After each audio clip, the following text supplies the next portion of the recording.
Good morning student. देखिए आज रविवार का दिन है और आज आप सभी को पता होगा कौन सा दिवस है? विवेकानंद दिवस। विवेकानंद जी की जन्म जयंती है और आज का जो दिन है इसे हम युवा दिवस के रूप में मनाते हैं, है ना? कैरियर डे के रूप में मनाते हैं। पीछे हो गया बेटा, पीछे हो गया।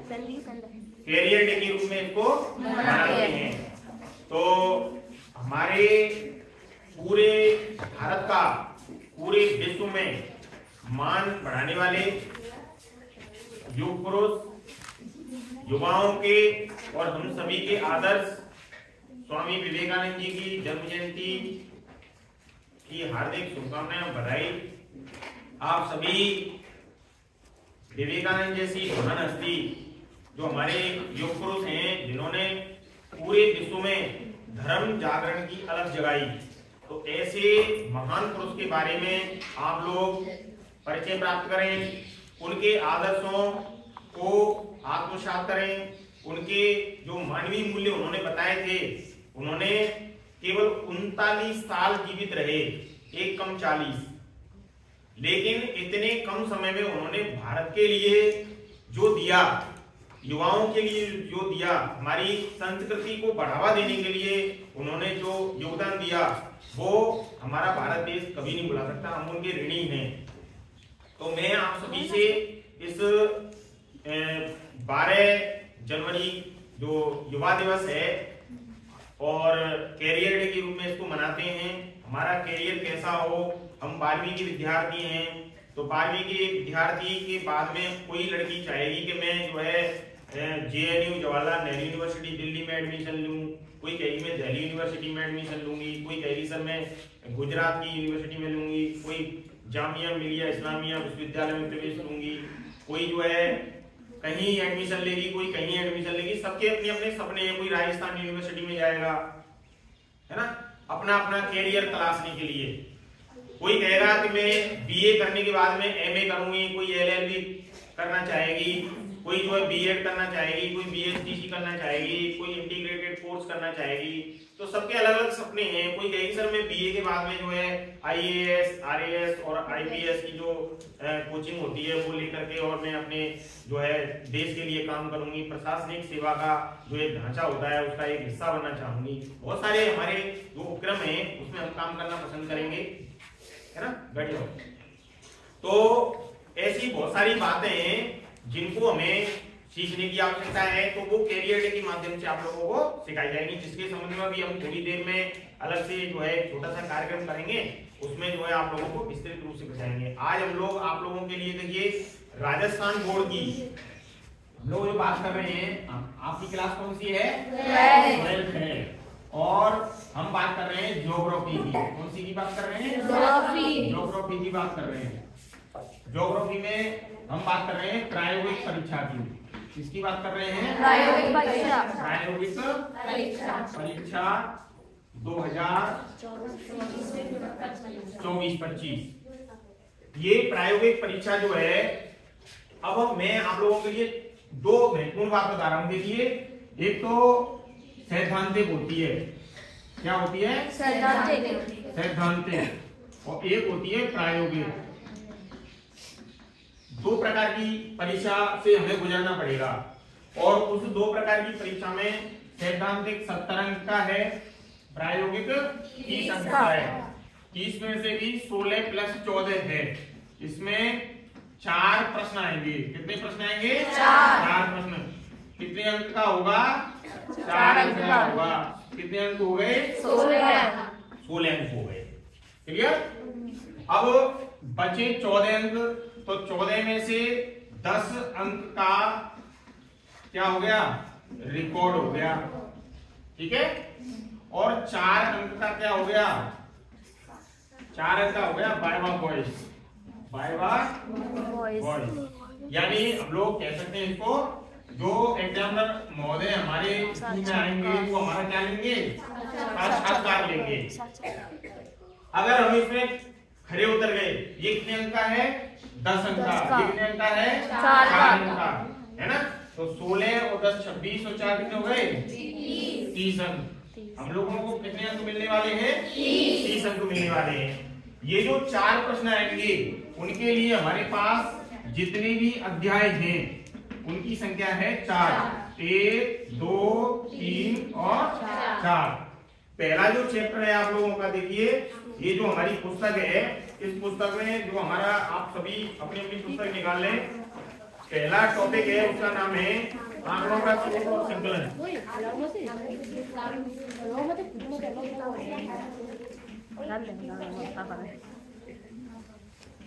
आंकड़ों का स्रोत और संकलन। अच्छा, दूसरा टॉपिक का नाम क्या है? आंकड़ों का प्रक्रमण। आंकड़ों का प्रक्रमण। आंकड़ों का प्रक्रमण। और तीसरे टॉपिक का नाम क्या है? आंकड़ों का बिल्कुल, आंकड़ों का आलेखी निरूपण। आलेखी निरूपण। और चौथा जो चैप्टर है हमारा वो है स्थानीय सूचना प्रौद्योगिकी। क्या है? स्थानीय सूचना प्रौद्योगिकी। तो बेटा ये जो टॉपिक है आपके, आंकड़ों का स्रोत और संकलन, आंकड़ों का प्रक्रमण, आंकड़ों का आलेखी निरूपण, स्थानीय सूचना और प्रौद्योगिकी। स्थानिक, इस शब्द को सही कर लें आप लोग।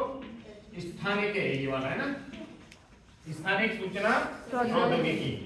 तो इसमें आप लोगों को हर चैप्टर से एक एक प्रश्न आएगा।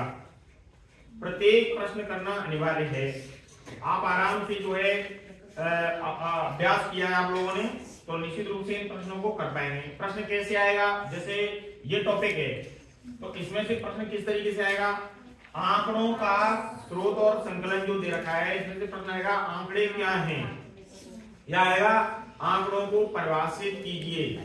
आंकड़ों के संग्रह की विधियों के नाम बताते हुए आंकड़ों के संग्रह की किन्हीं 2 विधियों का विस्तृत रूप से वर्णन कीजिए। या प्रकाशित और अप्रकाशित स्रोत के रूप में जो है पूछ सकता है। इसमें से आंकड़ों का जो प्रक्रमण है, इसमें से आप लोगों के लिए देखो, ये तो माध्य, आज बातचीत नहीं करें, माध्य, माध्यिका और बहुलक, इन तीनों में से जो है कोई भी डाटा दे करके वो आप लोगों से प्रश्न कर लेगा। सीधा सीधा 4 नंबर का प्रश्न आएगा, है ना। हो सकता है वो ऐसे पूछ ले कि माध्य को परिभाषित करते हुए, या माध्यिका को परिभाषित करते हुए, या बहुलक को परिभाषित करते हुए निम्न आंकड़ों के अनुसार दिए गए आंकड़ों का जो है माध्य की गणना कीजिए, या माध्यिका की गणना कीजिए, या बहुलक की गणना कीजिए। तो आराम से कर लेंगे। ये जो आंकड़ों का प्रक्रमण के बाद में है आंकड़ों का आलेखी निरूपण।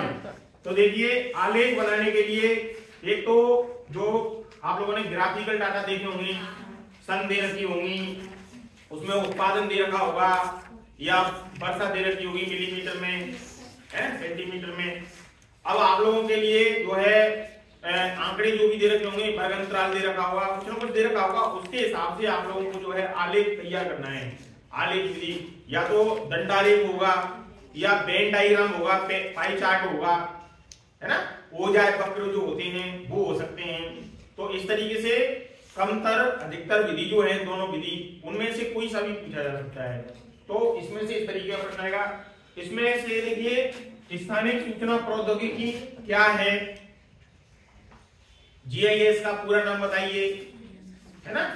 और इसके विभिन्न जो हिस्से हैं, जैसे मैं इसमें बात करूंगा आपसे, देखिए भौगोलिक सूचना तंत्र के मुख्य घटकों के नाम बताइए।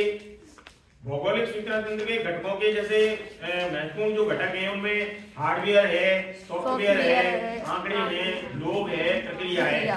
तो इनका वर्णन आप लोगों को आना चाहिए। और भौगोलिक सूचना तंत्र के घटक बता करके इनका विस्तृत वर्णन कीजिए। एक प्रश्न तो ये बनता है।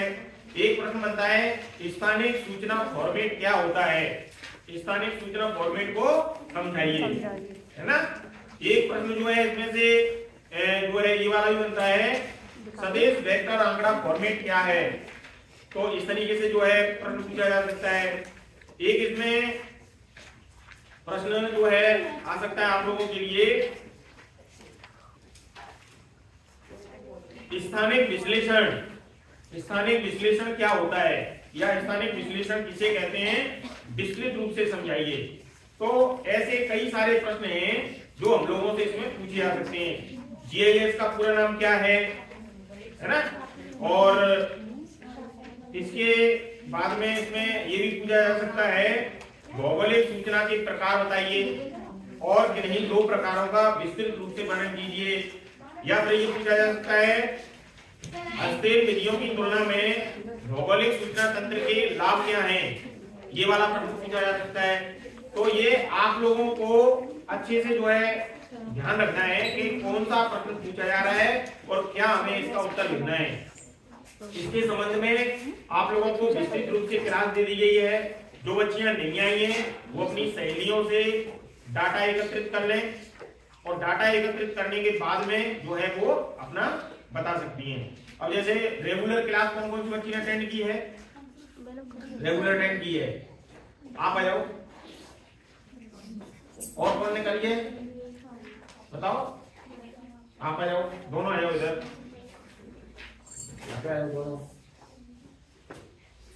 अब आप बताओ, आप लोग ये बताइए, देखिए इन्होंने सारी क्लास अटेंड की हैं तो एक बार तो इनके लिए तालियां बजाइए जोरदार। और दूसरी बात यह है कि इन्होंने जो क्लास अटेंड की हैं तो इन लोगों को एक एक चैप्टर के बारे में इन्होंने लिखा भी है और समझा भी है। जैसे पहला चैप्टर पढ़ाया था, दूसरा चैप्टर पढ़ाया था, कुल कितने चैप्टर पढ़ाए थे आपको, 4 पढ़ाए थे। प्रत्येक चैप्टर में क्वेश्चन किस तरीके से आए ये भी बताया था, समझाया था, रिकॉर्ड भी लिखाया है। उसी के हिसाब से फाइल बनाइए, अलग से बनाइए, उसी के हिसाब से फाइल बनाइए। तो आप लोग इनको कोऑर्डिनेट करके, जो बच्चियां नहीं आई हैं वो इनको कोऑर्डिनेट करके अच्छे से जो है अपना रिकॉर्ड तैयार कर सकती हैं। मैं ये नहीं कह रहा कि मैं आप लोगों को किसी प्रकार से मानसिक रूप से परेशान कर रहा हूँ या तुम नहीं आएंगे मैं तुम्हारे नंबर काट दूंगा या मैं तुम्हें किसी प्रकार की धमकी दे रहा हूँ, ऐसा कर रहा हूँ क्या मैं? तो कर नहीं रहा, मैं आप लोगों के साथ हूँ। तो फिर आप लोगों को चाहिए कि आप लोग जो है क्लास लेने रेगुलर आए। विद्यालय में नहीं आते हैं, टीचर किसको पढ़ाएगा बताइए, किसको पढ़ाएगा? कुर्सियों को थोड़ी पढ़ाएगा, मेजों को पढ़ाएगा। भाई आप लोग आएंगे आपको ही तो पढ़ाएगा। तो आप लोग बताएं अपने अनुभव के आप लोगों ने किस तरीके से जो बनाया, आप बताओ पहले। सर मैंने जैसे आपने बताया था, जैसे आपने पूरा पीडीएफ में इसमें भेजा था उस तरीके से, और जैसे आपने बताया था बुक वगैरह से बताया था, और आपने जो 3rd चैप्टर के बारे में प्रवास संचित वगैरह लिखवाया था वो सबके हिसाब से बनाया है। यानी हम लोगों ने जो है स्मार्ट लैब में जो है क्लास ली थी और उसमें जो है आप लोगों को बताया था। आप बताओ कैसे करा था आप लोगों ने? आपने लैब में क्लास कराई थी, उसमें आपने ऐसे आंकड़ों के बारे में बताया था, ग्राफ बनाना बताया था कि ग्राफ पाई चार्ट के बारे में भी बताया था कि 360 डिग्री जो है टोटल होता है, वैल्यू टोटल वैल्यू इनटू 360 तो कोण आ गया। तो हम लोग जो है एक व्रत होता है उसके सभी कोणों का टोटल 360 होता है। तो वो सारी चीजें बताई थी। मैं एक बार पुनः समझा दूंगा आप लोगों के लिए, ठीक है? बैठिए। तो एक बार जो है मैं आप लोगों को पुनः समझा दूंगा, उसकी टेंशन लेने वाली बात नहीं है।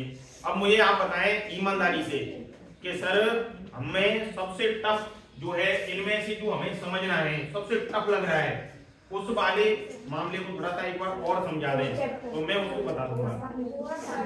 कौन सा? थर्ड और फोर्थ। यानी एक तो आंकड़ों का आलेखी निरूपण और एक स्थानिक सूचना प्रौद्योगिकी, इनको आप लोग समझना चाह रहे हैं। तो देखिए मैं आप लोगों को समझाने का प्रयास कर रहा हूँ, आप लोग देखिए।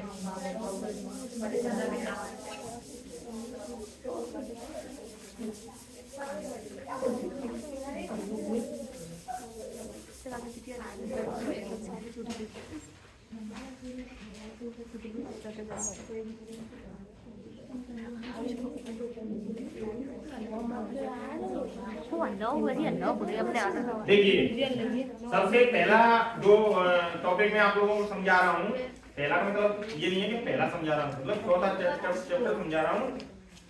और चौथे में जैसे क्वेश्चन आएगा, मैं क्वेश्चन बना करके ही आप लोगों के बीच में रख रहा हूँ। क्वेश्चन किस तरीके से आता है, कैसे क्वेश्चन पूछेगा वो, तो देखिए भौगोलिक सूचना तंत्र क्या है, प्रश्न है, इसको आप लोग लिख लें साथ ही साथ में।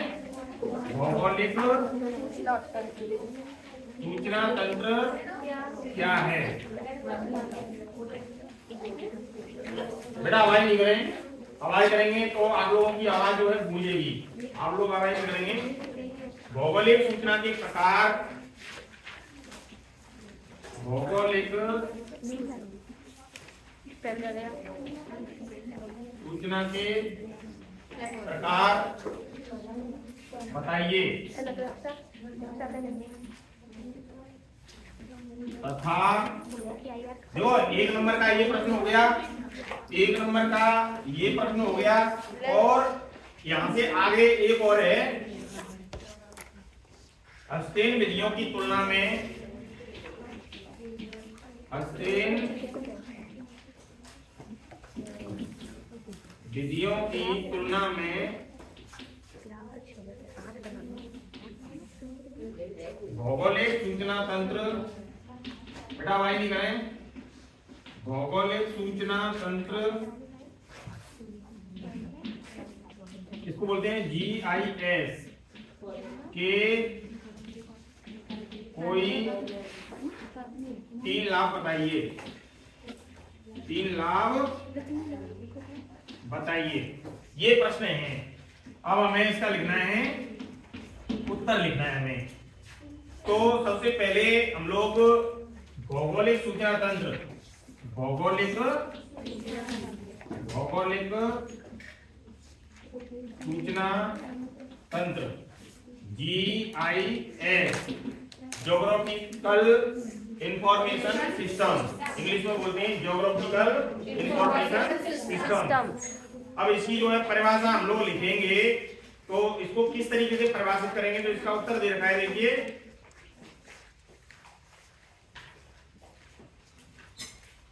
1970 के दशक के मध्य से उपलब्ध अग्रवर्ती अभिकलन प्रणालियां स्थानिक आंकड़ों एवं गुण न्यास और उनके संबंध के उद्देश्य के लिए भू संदर्भित सूचना के प्रक्रमण, व्यक्तिगत फाइलों में विशिष्ट सूचना का स्थिति निर्धारण, अभिकलनों का क्रियान्वयन तथा निर्णय पोषित प्रणालियों को विकसित करने का सामर्थ्य प्रदान करती है। इन सभी क्रियाओं को करने में समर्थ तंत्र को भौगोलिक सूचना तंत्र कहा जाता है। ये हो गया, बस इतना सा लिखना है आप लोगों को कि जितनी भी क्रियाएं हैं, चाहे वो भू संदर्भित सूचना के प्रक्रमण हो या व्यक्तिगत फाइलों में विशिष्ट सूचनाओं का सामर्थ्य प्रदान करना हो, इन सभी समर्थ तंत्र को जो है क्या कहते हैं, भौगोलिक सूचना तंत्र। अब भौगोलिक सूचना के प्रकार कौन कौन से हैं, तो देखिए स्थानिक आंकड़े और गैर स्थानिक आंकड़े कौन कौन से हैं। 2 प्रकार के आंकड़े भौगोलिक सूचना प्रदान करते हैं, एक स्थानिक आंकड़े और एक गैर स्थानिक आंकड़े। अब इसमें अगला प्रश्न, इस प्रश्न का आंसर मिल गया, स्थानिक आंकड़े और गैर स्थानिक आंकड़े 2 प्रकार से होते हैं। अब हस्तेन विधियों की तुलना में भौगोलिक सूचना तंत्र यानी GIS के कोई 3 लाभ बताइए। लाभ बहुत सारे हैं, हम 3 लाभों की बात करें तो इसमें देखिए मानचित्र सूचना एक विशेष ढंग से प्रक्रमित और प्रदर्शित की गई होती है, इसकी जानकारी मिलती है। एक मानचित्र एक अथवा एक से अधिक पूर्व निर्धारित विषय वस्तुओं को दर्शाता है और मानचित्रों में चित्रित सूचना में परिवर्तित करने पर एक नया मानचित्र आलेखित करना पड़ता है। और इसकी जो लाभ है उसमें प्रयोक्ता प्रदर्शित किए जाने वाले स्थानिक लक्षणों के बारे में प्रश्न पूछ सकते हैं, संबंधित गुण न्यास को प्रदर्शित और विश्लेषण के लिए निकाल सकते हैं। स्थानिक प्रचालों बहुभुज जिसमें अधिचित्रित और प्रतिरोधन का समन्वित जो सूचना आधार है अनुप्रयोग करके सूचनाओं के नए समुच्चय उत्पन्न किए जा सकते हैं और विशेष आंकड़ों के विभिन्न आइटम एक दूसरे के साथ अंश अवस्थिति कोड की सहायता से जुड़े जा सकते हैं। तो ये हस्तेन विधियों की तुलना में जो है भौगोलिक सूचना तंत्र के प्रमुख लाभ हैं। तो ऐसे जो प्रश्न हैं, प्रश्न का हमें ये ध्यान रखना है कि कोई भी प्रश्न पूछा जा रहा है, ध्यान दें, वो प्रश्न अगर आप लोगों ने आंसर दे दिया 1 नंबर पूरा हो गया। ये वाला जो प्रश्न पूछा है भौगोलिक सूचना के प्रकार बताइए, प्रकार आपने बताया कि 2 विधियों से एकत्र होते हैं, स्थानिक और गैर स्थानिक, तो आपका 1 नंबर पक्का हो गया।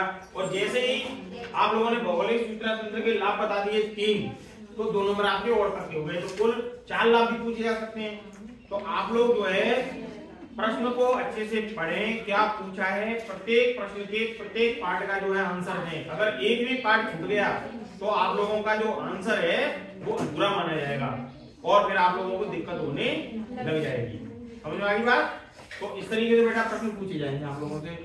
इसमें से कौन कौन से संभव प्रश्न बनेंगे मैंने आपको बता दिया है कि मैं आप लोगों के लिए जो है इससे संबंधित जितने भी संभव प्रश्न बनेंगे उन संभव प्रश्नों को पूरे 4 पार्ट के जितने संभव प्रश्न बनेंगे मुश्किल से 5 प्रश्न बनते हैं।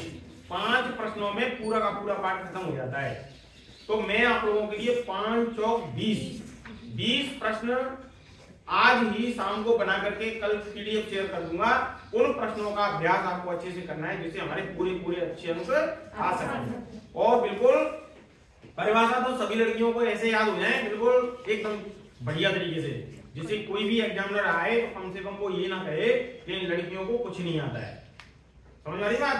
ऐसे मत कर देना कि मेरी नाक कटा दे, ठीक है? ये ध्यान रखना है। अब देखिए जो है इसमें एक बच्ची कह रही है कि साहब मुझे जो है तीसरा पार्ट है उसमें दिक्कत आ रही है। तीसरा पार्ट जो है आंकड़ों का आलेखी निरूपण है ना, इसमें दिक्कत आ रही है। तो देखिए इसमें दिक्कत को हटाने के लिए हम लोग क्या करें,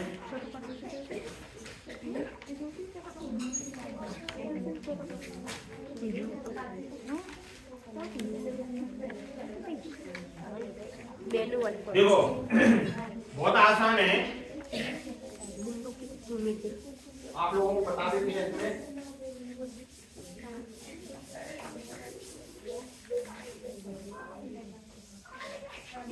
देखिए कोई भी डाटा है, आरेख रेखा ग्राफ जो होता है, रेखा ग्राफ ध्यान दें, रेखा ग्राफ है। तो रेखा ग्राफ में हम लोग क्या करते हैं, ये कौन सा अक्ष है, वाई अक्ष, इसको बोलते हैं वाई अक्ष। और बेटा ये वाला जो है इसको बोलते हैं हम लोग एक्स अक्ष।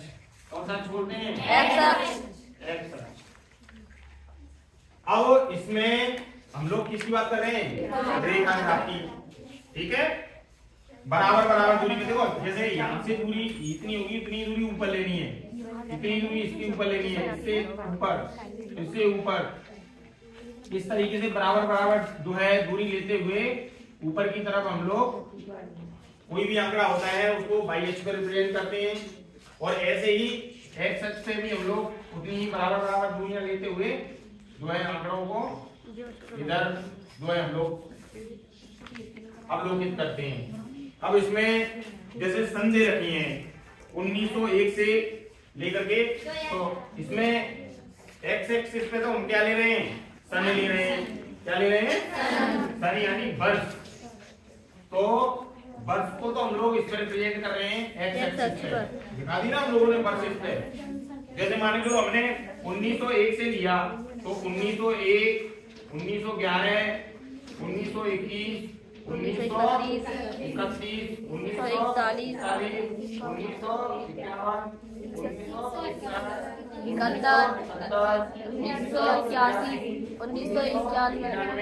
इस तरीके से हम लोग लिखते आ रहे हैं। ऊपर की तरफ जैसे मान लीजिए आंकड़ा रहा है 0.5, 0.1 कर लो है ना, 1.0, 1.5, 2.0, 3.0, 3.5, 4, 4.5 और 5 और 5.5 और 6। इस तरीके से जो है ये आंकड़ा दिखा दिया। इधर क्या दिखाया गया है, जनसंख्या वृद्धि दिखाई दी है। क्या दिखाई है, जनसंख्या वृद्धि। तो इधर हम लोग ऐसे करके लिख देंगे, लिटा करके जनसंख्या वृद्धि, ये दिखाई है। अब मान के चलिए 1901 में कितनी जनसंख्या वृद्धि हुई, कोई जनसंख्या वृद्धि नहीं हुई, तो हमारा बिंदु कहां रह गया, 0 पे रह गया, ये बिंदु आ गया, ठीक है? अब जैसे 1921 में 0.5 की वृद्धि हुई, 1921 में हुई, तो 1921 में हुई तो इसका और इसका जो है यहाँ पे पहुंच गया पॉइंट, इस जगह पर पॉइंट पहुंच गया। फिर 1931 में कितनी हुई? 1.04 की हुई। तो 1931 में 1.04 है ना। तो थोड़ा सा एक से हल्का सा ऊपर ले लो, यहाँ पे ले लो, इस जगह पे ले लो, है ना, इस जगह पे ले लो। तो पहला पॉइंट यहाँ पे था, दूसरा यहाँ पे आ गया, इस तरीके से करके और जो है ग्राफ आता चला जाएगा। समझ गए? तो आंकड़ों के हिसाब से जो है हम लोग कोई भी रेखा ग्राफ जो है उसकी गणना कर सकते हैं। अब एक आता है पाई चार्ट आता है, पाई चार्ट आता है। क्या आता है? Pie chart. और एक होता है दंड आरेख। क्या होता है? दंड आरेख। दंड आरेख होता है। तो देखो, जैसे पहले मैं दंड आरेख समझा दूं आप लोगों के लिए। जैसे ये तो 0 हो गया, अब इसमें एक दंडारेख ये हो गया, एक जो है दंडारेख हमारा ये हो गया, एक दंडारेख जैसे मान लीजिए हमारा ये हो गया। अब आप लोग ये ध्यान रखेंगे कि इनकी जो बीच की चौड़ाई है ये वाली, ये कैसी होनी चाहिए? समान होनी चाहिए। ऐसा नहीं कि एक ज्यादा मोटा कर दिया और एक बिल्कुल पल्स पोलियो मार गया कर दिया है ना, दिव्यांग बना दिया आप लोगों ने उसको, तो फिर गड़बड़ हो जाएगा मामला। समझ में आ गई बात? तो यहाँ पे हम लोग जैसे मान के चलो सन 2005 का है ये 2010 का है, ये 2015 का है, तो ये दंडारेख बन रहे हैं। इधर कितने पे जा रहा है? मान के चलो यहाँ 5 है, यहाँ 10 है, यहाँ 15 है और यहाँ 20 है। तो ये वाला कितने पे पहुंच गया? 10 पे। ये कितने पे है? 20 पे। ये कितने पे है? 15 पे। तो आंकड़े अपने आप बता देते हैं। तो इस तरीके से हम जो है दंडारेख बना सकते हैं। कोई भी आंकड़ा दिया हुआ है, घबराने की आवश्यकता नहीं है, थोड़ा सा दिमाग लगाना है। दंड आरेख जो है हमें मोटा पतला का ध्यान रखना है, एकदम एग्जैक्ट होनी चाहिए, समान डिस्टेंस होनी चाहिए, ज्यादा लंबा चौड़ा मोटा उनका ध्यान रखना है आप लोगों को ना।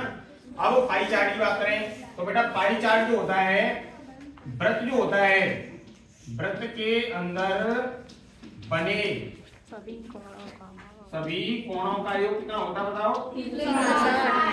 कितना होता है? 360। इसको हम लोग वृत्तारेख भी बोलते हैं। वृत्तारेख क्या बोलते हैं? कई लड़कियां पाई चार्ट से टेंशन में आ जाएंगे, जो कौन सा चार्ट आया वो, हम तो खाए हुए चार्ट भी वो पाई चार्ट समझ आया ना। वृत्तारेख को बोलते हैं। कौन से आरेख को बोलते हैं? देखो मैं आप लोगों के लिए बता दूं कि ये दे रखा है, ये रेखा ग्राफ है। कौन सा है? रेखा ग्राफ। आराम से समझ लेना इसको, वो आपने बनाया भी है फाइल में, तो घबराने वाली कोई बात नहीं है ना। केवल आपकी जो मिट्टी पड़ गई है वो मिट्टी हटानी है मुझे। हाँ भाई, ये आप लोगों के लिए देखो दंडारेख रखा है ना। अब पाई चार्ट की हम लोग बात करें। यार मैंने ये दे रखा है, देखो दे रखा है। अब इसको मैं थोड़ा सा मैं आप लोगों के लिए समझा देता हूँ। इसमें आप लोगों के लिए जैसे दे रखा है, देखो देश का नाम दे रखा है देश, और एक तरफ दे रखा है परसेंटेज। क्या दे रखा है? तो जैसे यूरोप क्या है? यूरोप है, अफ्रीका है, अमेरिका है, एशिया है और अन्य है। ठीक है, तो इसमें कितना दे रखा है परसेंट? 20.2, इसमें 6.5, 14.8, 56.2 और 2.3। ये बेटा हम लोगों के लिए जो है भारत में, भारत का निर्यात है। ये क्या दे रखे हैं आंकड़े? भारत का निर्यात के आंकड़े दे रखे हैं कि भारत का जो निर्यात है, एक तो होता है आयात, एक होता है भारत निर्यात, मतलब वस्तुओं को भेजना। तो अब हम लोग ये आंकड़े दे रखे हैं, ऊपर दे रखा है परसेंटेज। तो मुझे कोई बच्ची बताइए कितना परसेंट होता है अधिकतम? अधिकतम कितना परसेंट होता है? बोलो तेजी बोलो। 100%। अधिकतम कितना होता है? 100%। तो बेटा ये सब के सब टोटल जुड़ेंगे ना, कितना परसेंट आएगा? 100%। Very good. अब मान के चलो मुझे यूरोप का कोण निकालना है, इसका कोण निकालना है मुझे, तभी तो पाई चार्ट बनेगा, तारीख तभी तो बनेगा। तो मैं कैसे बनाऊंगा? तो पहले जैसे मैंने मान लीजिए एक वृत्त, ये वृत्त ले लिया मैंने, ऐसे ले लिया है ना, ये वृत्त ले लिया, इसका ओ बिंदु हो गया, ये इसका आधार हो गया मान लीजिए। अब सुनिए 20.2 दे रखा है, तो बेटा 20.2 तो आ गया, ये 100 का आएगा नीचे, और गुणा कितने का होगा बताइए? 360। एक वृत्त के अंदर बने सभी कोणों का टोटल कितना होता है? तो अब आप लोग कहेंगे कि जी 360 तो नीचे आनी चाहिए, नीचे नहीं आएगी, ऊपर आएगी, क्योंकि हमें कोण ज्ञात कर रहे हैं, जो ज्ञात करते हैं वो हमेशा ऊपर गुणा होता है उसका। ये चीज हमें विशेष रूप से याद रखनी है। तो देखो पॉइंट हटाओ, जीरो उठाओ, 0 से 0 को काट दो, 36 दूनी 72, 36 दूनी 72 और 2 जीरो जो लगी हुई है ना, इनको हम लोग 72.72 पॉइंट के बाद संख्या को एक एक करके बोला जाता है। अब आप लोग कहेंगे कि सर जी 0.7 है, 0.5 से अगर ऊपर जा रही है गाड़ी तो हम लोग सीधा उसको पूर्णांक में ले जाते हैं। तो किसी दुकान पे आप लोग गए सामान लेने के लिए, वो आपसे कहेगा भाई जी 72 रुपए 72 पैसे की हो गई, सोना लेने गए, सोने वाले कम नहीं करते, तो वो कहेंगे भाई जी ऐसा करो तो पूरा 1 रुपये दे दो। ये तो होता है। या आप लोग कहेंगे अरे अंकल जी का अठन्नी बटन्नी तुम दे रहे हैं, है ना, ये अठन्नी थोड़ी है बेटा, अठन्नी से ज्यादा है, इसलिए देना पड़ेगा, तो वो 1 रुपये ले लेगा आपसे। तो ये 1 में काउंट होता है, 0.5 से ज्यादा वाला। ये अंक अगर 0.5 से ज्यादा है तो 1 में काउंट होगा। 72 कितने हो गए? 73। तो बेटा इसमें 73 डिग्री, ये 60 डिग्री हो गई, तो यहाँ पे जो आया है ये है 73 डिग्री, और ये किसका दे रखा है? ये वेरी गुड, किसका आ गया ये? वैसे यूरोप का जो निर्यात था वो कितना परसेंट था? 20.2 था, लेकिन हम लोगों ने बड़े आसानी के साथ में जो है कोण निकाल करके और रिप्रेजेंट कर दिया। अब मान लीजिए 6.5 में रखा है, तो इसका भी हम लोग कोण निकाल लेंगे और उसमें दर्शा देंगे, इसका निकाल लेंगे दर्शा देंगे, इसका निकाल लेंगे दर्शा देंगे, इस तरीके से दर्शाते हैं। ध्यान ये रखना है ये बटे इन सब का टोटल मल्टीप्लाई 360, घबराने की कोई आवश्यकता नहीं है। आवश्यकता तो सिर्फ इतनी है, वृत्तारेख किसे कहते हैं ये परिभाषा याद होनी चाहिए।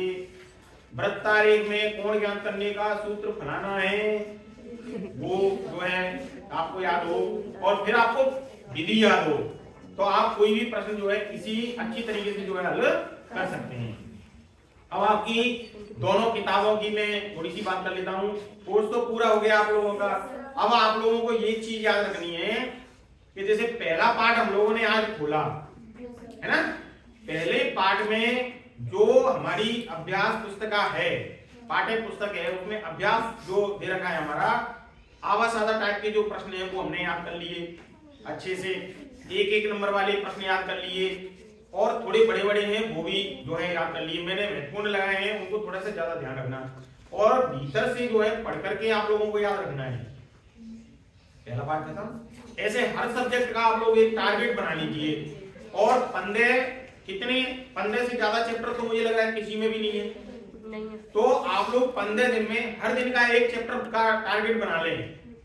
देखिए मैं आज जो हमारा युवा दिवस है, और इस दिवस के अवसर पर मैं आप लोगों से एक छोटी सी जो है बात आप लोगों से एक संकल्प के रूप में लेना चाहूंगा कि आप लोग 15 दिन के अंदर अंदर हम हमारा जो कोर्स है उसको एकदम रिवीजन करने के मूड में रहेंगे। हम किसी प्रकार की कोई लापरवाही नहीं करेंगे। ऐसा नहीं है कि संक्रांति के मंगोड़ा खा के आराम है ना, ऐसा मत कर देना। संक्रांति के मंगोड़ा जो है वो आप लोगों को हावी नहीं हो जाए, है ना। संक्रांति के मंगोड़े भी खाने हैं और आप लोगों को मेहनत भी करनी है, पढ़ाई भी करनी है। टारगेट बना लो। जैसे आपके मैं आपको बता दूं, देखिए 5 सब्जेक्ट होते हैं हमारे। कितने सब्जेक्ट हैं? 5 सब्जेक्ट हैं। 3 तो बेटा ऑप्शनल है ना, और 2 हमारे कैसे हैं? कंपलसरी हैं। तो हम लोगों के लिए 1-1 घंटे के हिसाब से 3 घंटे तो ये हो गए, और 2 घंटे ये हो गए। 1 घंटा चलो मैं प्रैक्टिकल के लिए ले लिया, ठीक है, तैयारी करने के लिए, और 1 घंटा आप लोगों के लिए सभी विषयों के होमवर्क वगैरह और जो है वो करने के लिए ले लिया। 1 घंटा आप लोगों का अखबार वगैरह पढ़ रहे हैं आप लोग, या महत्वपूर्ण प्रश्नों पर विचार कर रहे हैं, सूत्र याद कर रहे हैं, या कुछ भी चीजें कर रहे हैं, उसके लिए हो गए। और मुझे बताइए कितने घंटे हो गए? 8 घंटे हो गए। अब बेटा 8 घंटे आप लोग सो लो, 8 घंटे आप लोग पढ़ लो, और 8 घंटे में से आप लोग मुश्किल से 5 से 6 घंटे स्कूल में रहते हैं, तो बचे 3 घंटे। तो 3 घंटे आप लोग मस्ती कर लो, टीवी देख लो, खेल लो, कूदो, गप्पे लड़ा लो। 24 घंटे का डिस्ट्रीब्यूशन है। तो अपना समय का जो विभाजन है वो इस तरीके से करिए कि आपके किसी भी चीज के लिए जो है समय की कमी नजर नहीं आए। हर चीज के लिए आपके पास समय हो, ऐसा कोई भी पल नहीं हो कि आपको ऐसा लगे यार मेरा पूरा जीवन ही पता नहीं कैसा लग रहा है, मुझे पढ़ाई पढ़ाई पढ़ाई पढ़ाई, है ना?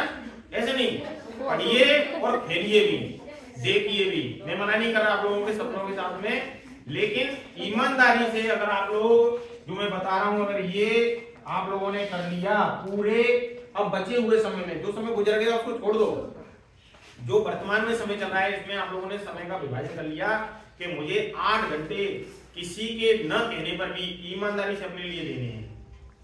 1-1 घंटा एक सब्जेक्ट के लिए दे दो, 1 घंटा प्रैक्टिकल हो जाए, प्रैक्टिकल खत्म, बस वो 1 घंटा इधर दे देना, डिस्ट्रीब्यूट कर देना। 1-1 घंटे आप लोग जो है अखबार नहीं पढ़ रहे तो इंपोर्टेंट प्रश्न पढ़ रहे हैं, कोई आप लोगों के पास सीरीज पड़ी हुई है प्रश्नों की उसको पढ़ रहे हैं। 1 घंटे और भी है हमारे पास, देखो जी बहुत सारा समय है।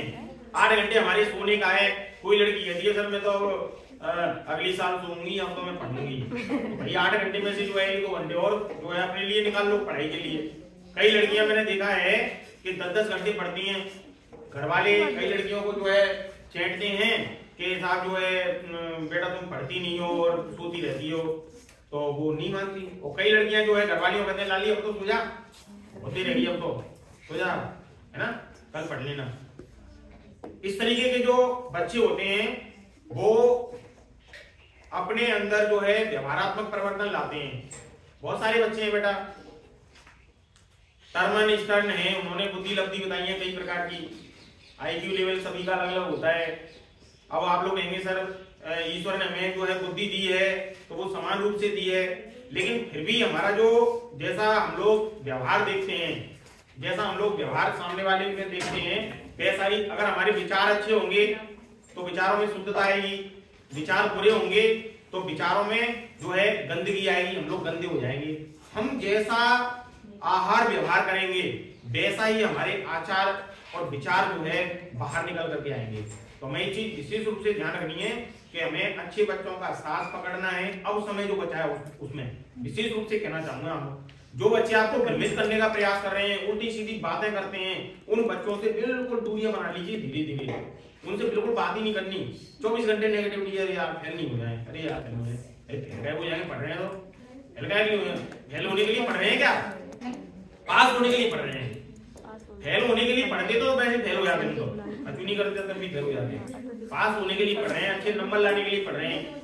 वो दिन ज्यादा दूर नहीं है जब आप लोगों के लिए स्कूटियां मिलेंगी, किसी को गार्गी अवार्ड मिलेगा, किसी को इंदिरा प्रदर्शनी अवार्ड जिसे पहले कामाक्षी अवार्ड कहा जाता था वो मिलेगा, किसी को जो है अलग अलग स्कॉलरशिप मिलेंगी, किसी का सपना पूरा होगा, कोई किसी यूनिवर्सिटी में जाएगी। पहले प्रियंका मीणा करके बच्ची थी, वो दिल्ली यूनिवर्सिटी में फ्री में पढ़ रही है, बताओ उसका सपना साकार हो गया। अब वो बच्ची दिल्ली में पढ़ रही है, दिल्ली यूनिवर्सिटी में, तो वो बच्ची जो है वहां ऐसे अच्छी सोसाइटी वाले बच्चों के साथ रहेगी, धीरे धीरे IAS RAS के सपने जो है उसके होंगे, बड़े सपने होंगे, तो उसका सपना साकार हो जाएगा, वो प्रोफेसर बन सकती है बड़ी। और हम लोग कहेंगे यार कोई लड़की हमारे साथ में पढ़ी थी तो हमने देखा था, तो देखा ही था, हम लोगों ने आत्मसात तो नहीं किया ना उसको, उसके आचार विचारों को। तो कृपया करके ऐसा करें, सोचें, मनन करें। ये जो समय बचाना ना बेटा ये बहुत महत्वपूर्ण है, इस चीज को आप विशेष रूप से समझें। मैं आप लोगों के ऊपर किसी प्रकार का कोई प्रेशराइज नहीं कर रहा, या आप लोगों को कभी भी किसी बच्ची को ऐसा लगा होगा सर हमारे को धमकी देते हैं या जबरदस्ती जो है हमें बुलाते हैं, मैं किसी भी बच्ची के साथ इस तरीके का व्यवहार नहीं करता, न मैंने किया है। हाँ ये जरूर है कि बालिका शिक्षा के लिए मैं काफी समय से प्रयासरत हूँ, हमेशा तलाश रहती है कि बच्चियां जो है आगे तरक्की करें, आगे बढ़ें। कई बच्चियां जब बड़ी, एक बच्ची है सोनम तोमर, अब ससुराल चली गई, वो लड़की एमपी में ससुराल है उसकी। अब उसको जो है मैंने कहा कि बेटा पढ़ ले, उस समय तो उसको ध्यान नहीं आया। अब कह रही है सर आप जो कहते थे वो बढ़िया रहते थे, अब मेरे 2 बच्चियां हो गई हैं और सर मैं चाहती हूँ कि मैं अपने पैरों पे खड़ी होकर के मेहनत करूंगा और मैं सब इस जंजाल से बाहर निकल करके और कुछ करना चाहती हूँ जीवन में। अब वो रीट की तैयारी में लगी हुई है। ऐसे बहुत सारे बच्चे हैं जो कुछ करना चाहते हैं, तो बाद में आपको होश आएगा समय क्यों कब का पछताने का वर्षा जब कृषि सुहाने। कृषि के सूखे जाने पे वर्षा पड़ जाए, शाम को कितनी वर्षा पड़ी है ठंड बढ़ गई है ना। तो मुझे उम्मीद है और विश्वास भी आप लोगों पे कि आप अपनी स्वयं की स्वानुभूति के अनुसार सुखानुभूति में परिवर्तन लाएंगे। आपकी सुख की अनुभूति होती है जब हम अच्छा करते हैं। समय को यूटिलाइज कर लो, बस कसम खा लो कि 8 घंटे प्रतिदिन हम पढ़ेंगे, चाहे सूर्य पूरब से पश्चिम में चला जाए या पश्चिम से कहीं भी चला जाए, दक्षिण में चला जाए भले, लेकिन हमें तो पढ़ना है साहब। हम नहीं मानेंगे साहब। मोबाइल से दूरियां बना लीजिए, मैं ये नहीं कह रहा कि एकदम दूरियां बना लीजिए, मोबाइल से इतनी दूरियां बना लीजिए कि 8 घंटे जब तक पूरे नहीं हो जाए तब तक मोबाइल नहीं खोलना है। 8 घंटे अगर आप ईमानदारी से पढ़ लें फिर भले खोल लेना, कोई दिक्कत नहीं है। लेकिन जब तक 8 घंटे हमारे पूरे नहीं हो और बीच में जाकर के झुमका लगा दिया देख लो है ना, फोन पर स्टेटस आजकल स्टेटस बहुत देख रहे हैं तुम लोग हैं, लड़कियां ज्यादातर स्टेटस देखती हैं, किसका स्टेटस कैसा है, कौन के फोटो जैसे अच्छे लग रहे हैं, इंस्टाग्राम पे कौन कौन छा रही है नहीं बना रही है, ये बाद में बना लेना आराम से। जब सफल हो जाएंगे ना तब यही काम रह गए खूब सारे बनाना, जैसे मैं बनाता रहता हूँ कभी कभी, पर मैं आप लोगों के ही बनाता हूँ, किसी और के नहीं बनाता है ना। अपनी क्रिएटिविटी होती है, उसको दिखाने में कोई दिक्कत नहीं है, बुराई नहीं है, लेकिन एक जो महत्ता है समय की वो समझें। तो आज के लिए मैं आप लोगों को इतना ही बताना चाहूंगा, ज्यादा आप लोगों का जो समय है वो मैं नहीं लूंगा, ठंड भी है। आप सभी को एक बार मेरी ओर से मकर संक्रांति की बहुत बहुत शुभकामनाएं और विश्व युवा दिवस की बहुत बहुत बधाई शुभकामनाएं।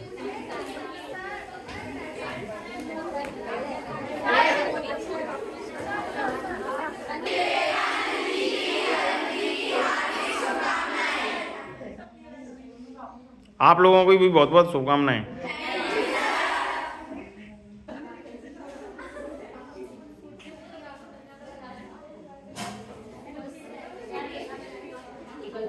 बस